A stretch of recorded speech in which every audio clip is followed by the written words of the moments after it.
Okay.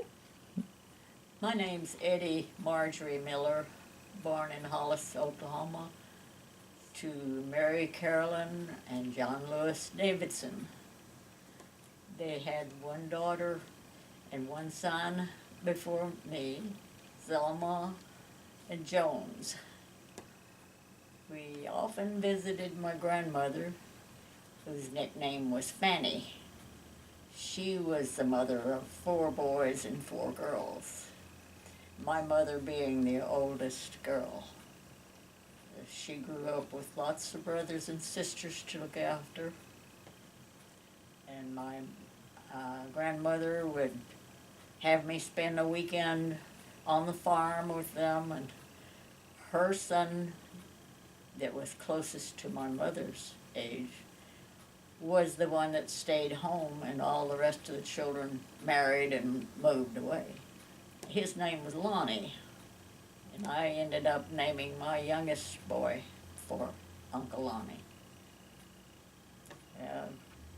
Uncle Lonnie was real kind to me and made me a little hoe to chop cotton with, and made me a little padded water jug to carry out in the field. And I just thought I was a pretty big kid. Visited my grandmother, and she brought my doll to me when I loaded up to go home, and Uncle Lonnie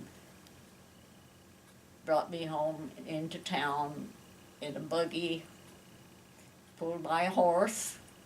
That was the horse and buggy age. So my dad bought a car, but we never used it except on Sundays. He'd take the whole family for a Sunday drive every Sunday. That was a big deal. We'd go to a nearby town where I had an uncle and visited with them. On the weekdays, my dad was a blacksmith, and he was a very hard-working man. And we kids loved to go down to the blacksmith shop and watch him shoe horses and beat out those horseshoes on the anvil, and he had a great big forge that he kept his coffee going on all the time. I don't know how he could drink that hot of coffee in a tin cup, but that's what he used. And when I got a chance, I was down there watching my daddy. So we had a real happy childhood. And my brother he was just older than me, 2 years and 9 months, and we played outdoors all the time. And when he got old enough to go to school, I was very unhappy. I didn't want to see him go away. I tried to help him get dressed for school that first morning, and he was very embarrassed. Mother, make her leave me alone. But every time he brought an illness home, I got it too. We went through the measles and the mumps and the chicken pox, and I learned everything he knew. So when my mother took me to start to school, they wouldn't let me start to school because I wasn't quite the age for that year.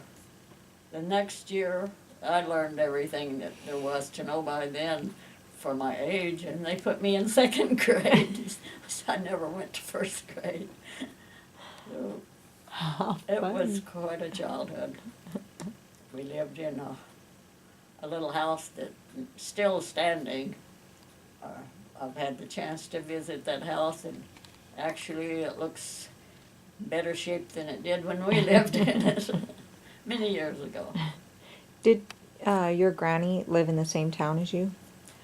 Grandmother lived just outside of town in a farm, probably not more than 3 miles, but we thought it was quite a trip to go to visit Grandma. And did you say your grandfather died before you were born? Yes, he died when my sister was just about ready to be born, and he gave a name for my mother to name her. He wanted her named Zelma. And her name was Zelma Ellen. And my grandmother's youngest daughter was only 5 at the time, and she remembers her dad dying. Hmm. So she was 17 years younger than my mother, Aunt Opal was. Oh, yeah. Quite a long time to bear Wow. children. Yeah. Did your mom ever tell stories about her dad? You know. Did your mom ever tell stories about her dad? She was very much a daddy's girl, and he got to take her on a trip back to Missouri to meet his parents. He had come to Texas as a young bachelor. He rode out on a horse, all the way to Texas from Missouri, and met and married my mother there. And then they moved to Oklahoma in the year that Oklahoma became a state, 1907. Wow. So there were other relatives already here and had sent for them, and they settled there. But my mother moved first when she was 11. They moved from Texas, Montague County, up to Hollis, Oklahoma area. Then from the time she was 11 to the time she was 18, my dad and his family located there too. All the family were musicians. They played for socials and dances and singings they had for their entertainment. And they met that way, and my mother had won a guitar in a contest, and my dad had heard about it. He went over to her house one day, and all her family had gone somewhere, and she had stayed home because she expected her boyfriend to come, and they were going to a singing that evening at the church. But he didn't show up, and my dad did.